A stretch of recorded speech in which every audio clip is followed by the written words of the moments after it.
వ్రతాలకి ఈ అనఘాష్టమి వ్రతానికి ఉండేటువంటి వ్యత్యాసం ఏమిటి, ఇది ఎలా విశిష్టమైంది అనే ప్రశ్న. తక్కిన వ్రతాలకి కొన్ని నియమాలు ఉన్నాయి. వీళ్ళే చేయాలి, ఇప్పుడే చేయాలి అనేటువంటి కొన్ని నియమాలు అన్ని వ్రతాలకి ఉంటాయి. కానీ అనఘాష్టమికి మాత్రం కుల మత జాతి లింగ వివక్ష లేకుండా అందరూ చేయవచ్చు. ఎవరైనా కూడా ఈ వ్రతం చేయవచ్చు.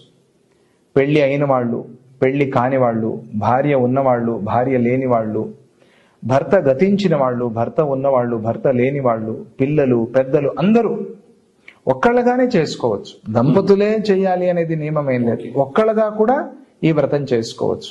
అంటే అందరికీ దత్తస్వామి అనుగ్రహించినటువంటి వ్రతం ఇది. మానవాళికి, సమస్త మానవాళికి ఎవరైనా కూడా ఈ వ్రతం చేసుకోవచ్చు అని చెప్పి దత్తస్వామియే స్వయంగా చాలా పేద కుటుంబానికి వెళ్ళి ఆయనే ఈ వ్రతాన్ని చేయిస్తాడు. అది కూడా వారు ఎటువంటి వాళ్ళు అంటే మనం హరిజనులు గిరిజనులు అని ఈ కాలంలో పిలుస్తాం.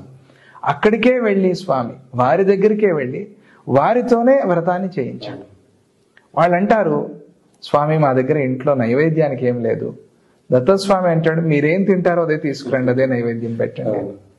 అలా వాళ్ళు తీసుకొచ్చినప్పుడు అదే పుష్పాలుగా మారిపోతాయి, అదే మధుర పదార్థంగా మారిపోతుంది. ఇది దత్తస్వామి యొక్క లీల ఆ వ్రతంలో.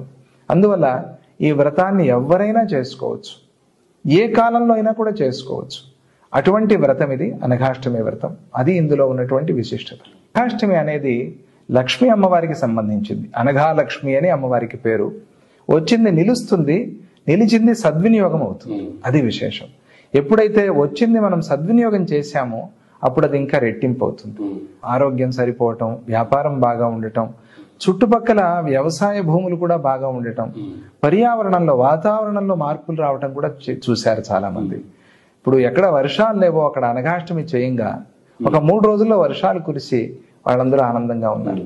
మదనపల్లిలో భక్తులకి అనుభవం కలిగింది. చిత్తూరులో వర్షాలు లేక బాధపడుతున్నారు, అనఘాష్టమి వ్రతం చేశారు, వారికి అనుభవం కలిగింది. వరంగల్లో కూడా ఈ అనుభవం కలిగింది. ఒకసారి భయంకరమైన దుర్భిక్షం వచ్చింది.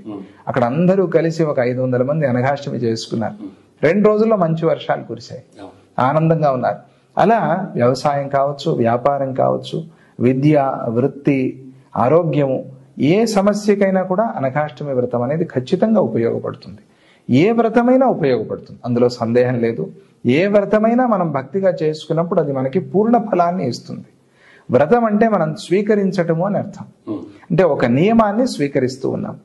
ఆ నియమంతో మనం భగవంతుడిని భక్తిగా ప్రార్థన చేసినప్పుడు దాని ఫలంతో మన జీవితం బాగవుతుంది అనేది వ్రతంలో ఉన్నటువంటి సైన్స్.